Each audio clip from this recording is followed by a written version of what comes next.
सबसे पहले तो मछली शहर ब्लॉक में जितनी भी विधवा माताएं आई हैं उनको महिला शक्ति की तरफ से, महिला शक्ति के पदाधिकारियों की तरफ से, राष्ट्रीय अध्यक्ष जी की तरफ से, राष्ट्रीय अध्यक्षा की तरफ से आप लोगों को नमन करती हैं, क्योंकि ये जो कार्य किया जा रहा है आप लोगों के लिए ही किया जा रहा है। जो इतने महिला पुरुष खड़े किए गए हैं आपके गांव में, आपके ब्लॉक में, आपके उत्तर प्रदेश के जिले में, उत्तर प्रदेश के राज्य में, जौनपुर के जिले में जो पदाधिकारी खड़े किए गए हैं वो सिर्फ और सिर्फ आप लोगों के लिए खड़े किए गए हैं। और मैं विधवा माताओं को ये भी बताना चाहती हूँ कि जो पदाधिकारी आपके गांव स्तर तक खड़े किए गए हैं, अगर वो सच्चाई ईमानदारी के साथ आप तक योजना नहीं पहुंचा पा रहे हैं तो उसकी भी शिकायत आप उच्च अधिकारियों से कर सकते हो। आप लोगों को भी सिखाने की थोड़ी इसलिए जरूरत है क्योंकि गवर्नमेंट भी आप लोगों को पेंशन देती थी, लेकिन वो पेंशन आप लोगों तक नहीं पहुंच पाता था और जानकारी का अभाव होने के कारण आप लोग उस पर आवाज नहीं उठा सकते हो। लेकिन महिला शक्ति इसी वजह से आई है कि अगर ग्राम स्तर का पदाधिकारी रूल्स रेगुलेशन सिस्टम फॉलो करके योजना आप तक नहीं पहुंचा रहे घर बैठे तक, तो आप ब्लॉक पदाधिकारियों को बोल सकते हो, अगर वो भी नहीं सुन रहे तो जिला पदाधिकारी को बोल सकते हो, अगर वो भी नहीं सुन रहे तो प्रदेश में बैठे हैं, और अगर प्रदेश अधिकारी भी नहीं सुन रहे हैं तो महिला शक्ति के राष्ट्रीय अध्यक्ष और राष्ट्रीय अध्यक्ष आप लोगों के साथ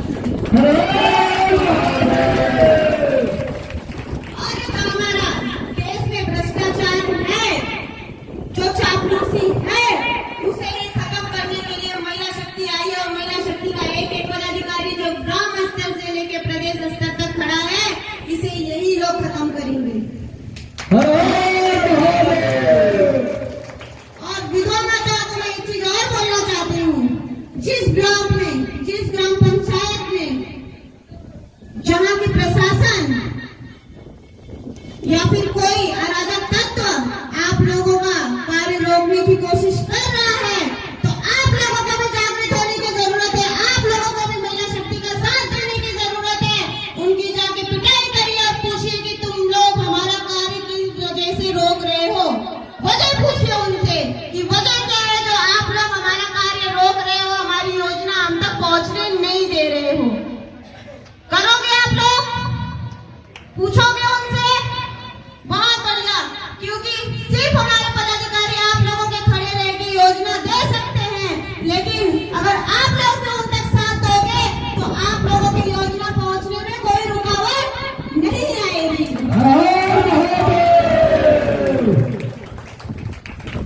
शासन प्रशासन सभी साथ देते हैं, लेकिन शासन प्रशासन किसी किसी जगह पे वो सोचते हैं कि हमारी मजबूरी है, बोलते हैं हमारी मजबूरी है। वजह क्या है? सत्ता। वजह क्या है? सत्ता।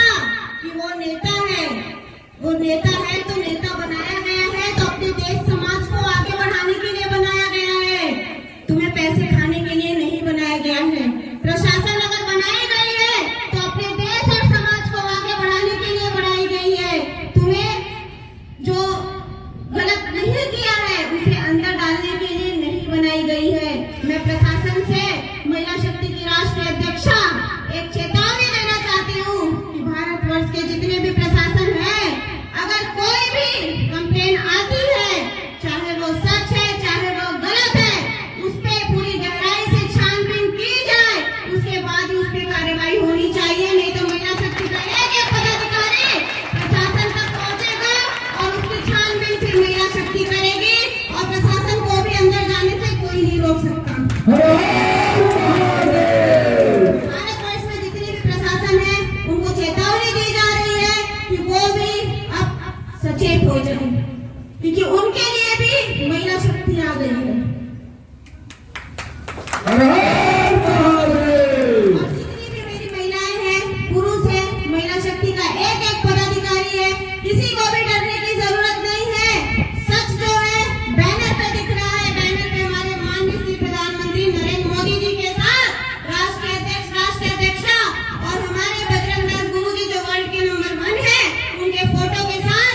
के लिए, तो आप भी अपने देश और समाज के लिए खड़े हो जाइए। और आज मैं अब तक बोलते आ रही थी कि महिलाओं के लिए बहुत गर्व की बात है कि 50% महिलाओं को दिया जा रहा है, लेकिन अब जैसे जैसे सभा में मैं जा रही हूँ, वहाँ मैं देख रही हूँ पुरुषों की संख्या कम हो रही है, महिलाओं की संख्या ज्यादा हो रही है। आने वाले समय में ऐसा न बोलना पड़े कि पुरुषों को 50% चांस दिया जा रहा है। मैं यही पुरुषों से भी गुजारिश करूंगी कि महिलाओं का साथ दीजिए, उन्हें आगे बढ़ाइए और हमारी जो देश की महिलाएं हैं वो इतिहास में अपना नाम दर्ज करें। और हमारी जो विधवा माताएं हैं, जो पढ़ी लिखी हैं, जो जानकार हैं, वो भी महिला शक्ति में आके अपने देश और समाज के लिए कार्य कर सकती हैं। और ग्राम स्तर की जो महिलाएं हैं, ग्राम स्तर से ब्लॉक स्तर पे आइए, ब्लॉक स्तर से जिले स्तर पे आइए, जिले स्तर से प्रदेश अध्यक्ष पे आइए। आइए आप लोग, अगर कोई कार्य करना चाहता है, बोलना चाहता है, अपनी स्पीच दीजिए। देश और समाज के लिए आप क्या करना चाहते हो, कैसे करना चाहते हो, उसे बताइए। लोग बोलते हैं कि हम अगर स्पीच देंगे तब हमारा प्रमोशन होता है, ऐसी बात नहीं है। आपकी स्पीच में कितनी सच्चाई है, कितनी ताकत है, आप लोगों को एक चांस दिया जाता है। अगर ऐसा आप लोग करोगे कि सिर्फ स्पीच देके आप कार्य को वहीं स्टॉप कर दोगे, तो आपकी पदवी फिर से ग्राम पंचायत में ही कर दी जाएगी। महिला शक्ति प्रमोशन इसलिए देती है कि एक बार देखती है कि अगर आपने स्पीच जो बोला है उसमें सक्षम खरे उतरते हो कि नहीं।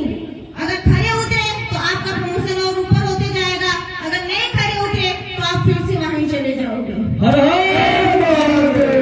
आप लोगों को एक मौका दिया जा रहा है, चाहे पुरुष हो चाहे महिला हो, वो आगे बढ़ के आइए और ऊपर से ऊपर और बढ़िए और अपने देश और समाज के लिए, अपने गांव के लिए खड़े होइए।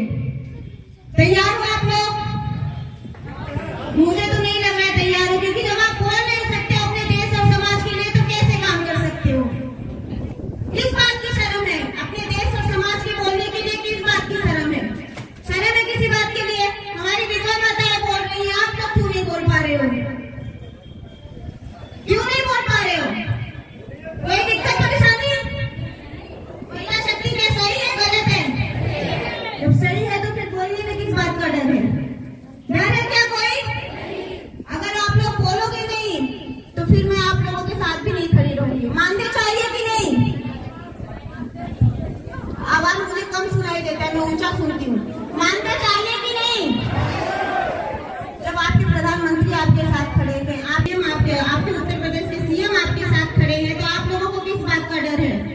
भारतवर्ष में कोई भी सीएम हो, चाहे वो किसी भी पार्टी का हो, सभी लोग महिला शक्ति का साथ दे रहे हैं। उसका एक एग्जाम्पल है छत्तीसगढ़ में कांग्रेस की सरकार है, वहाँ पे हमारी 3 योजनाएं लागू हो गई है, तो बाकी राज्यों में क्यों नहीं लागू हो सकता है?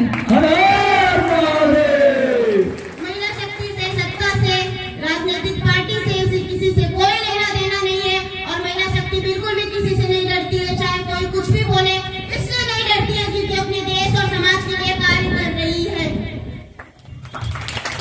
तो मानते किसको किसको चाहिए? हमारे देश का पैसा तो बहुत बचेगा, ठीक है, आपका मानते विधवा माताओं में कन्वर्ट कर दिया जाएगा। चाहिए? तो आप लोगों को या तो हिंदी समझ में नहीं आ रही है, या तो आप लोगों को सुनाई कम देता है। किसको किसको चाहिए मानते? ठीक है, अगर आप लोगों को चाहिए तो आप लोग आगे बढ़ के आइए और अपने देश और समाज के लिए खड़े रहिए।